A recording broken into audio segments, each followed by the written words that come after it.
Hello, j'espère que tu vas bien, que tu es en forme. Alors, est-ce que toi, tu as peur du changement?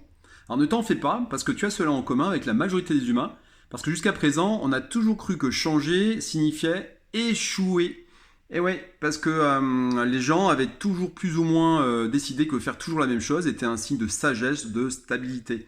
Bah, regarde tes proches, on pense aux parents, grands-parents, arrière-grands-parents, bah, qui ont très probablement toujours habité dans la même ville, fait toujours le même job, travaille au même endroit, etc., et cru aux mêmes valeurs pendant toute leur vie.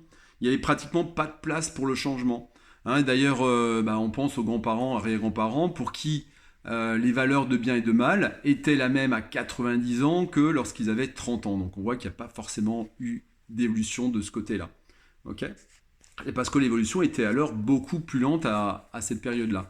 On se rend compte que là, ça va très très vite. Et on a envie de changement. C'est pour ça que changer n'est pas forcément synonyme d'échec. La preuve, aujourd'hui, il va être très rare d'effectuer, de réaliser le même job pendant 40 ans, en tout cas. On voit qu'il y a beaucoup de reconversions qui se font. Ok.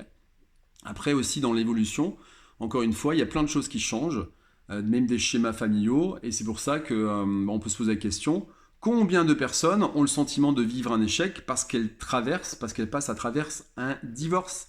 Et pourquoi penses-tu d'ailleurs qu'il y a autant de divorces aujourd'hui? Est-ce que c'est parce que les gens sont plus mauvais? Non. C'est tout simplement parce qu'il y a une plus grande ouverture, un plus grand besoin d'évoluer qui se manifeste. Et parce que l'être humain est fait pour évoluer depuis la préhistoire, ça j'arrête pas de le dire, on est fait pour évoluer sans cesse jusqu'à la fin de sa vie. Et ainsi, quand deux conjoints ont beaucoup de difficultés à évoluer ensemble, bah, une séparation ne peut que se produire, il faut le savoir. Et le besoin d'évoluer est tellement fort que personne au monde ne peut l'empêcher. C'est un besoin vital, c'est inscrit dans nos gènes, on a besoin d'évoluer. Et quand l'un des deux partenaires en fait résiste sans arrêt au choix de vie de l'autre, qu'est-ce qui va se passer? Il se produit que les deux personnes ne peuvent plus vivre ensemble. C'est ce qui va se passer. On a deux personnes qui partent dans deux directions différentes. Il faut juste, pour que ça dure, il faut accepter que l'autre évolue et puis évoluer chacun à sa manière et accepter l'évolution de l'autre aussi. Okay. Il faut savoir que si chacun dans les couples avait la sagesse de s'accepter dans le changement, dans ce changement et de comprendre que pour le moment aujourd'hui, ils ne peuvent plus vivre ensemble, à cause d'une trop grande différence de choix de vie, tout deviendrait beaucoup plus facile pour eux. Ils continueraient d'être des amis et même de se côtoyer après la séparation. Il n'y a pas d'échec d'ailleurs quand on se sépare dans ces conditions-là, il faut le savoir. Par contre, si la séparation se fait dans l'animosité, dans la haine, dans la rancune, en fait c'est une grande tristesse. C'est une grande tristesse parce que faut savoir que quand deux êtres qui s'aimaient décident finalement de se laisser, ça se fait proprement, quand ce changement s'effectue dans l'harmonie et qu'il y a accord mutuel pour s'entraider et pour apprendre ce que cette séparation enseigne, parce qu'il y a toujours des leçons de vie à tirer de cela, pour ça qu'on ne peut pas voir ça comme un échec, et celle-ci a sa raison d'être. Et ces deux personnes pourraient revivre ensemble un jour, qui sait, une fois qu'elles ont atteint leurs objectifs suite à leur évolution. Okay.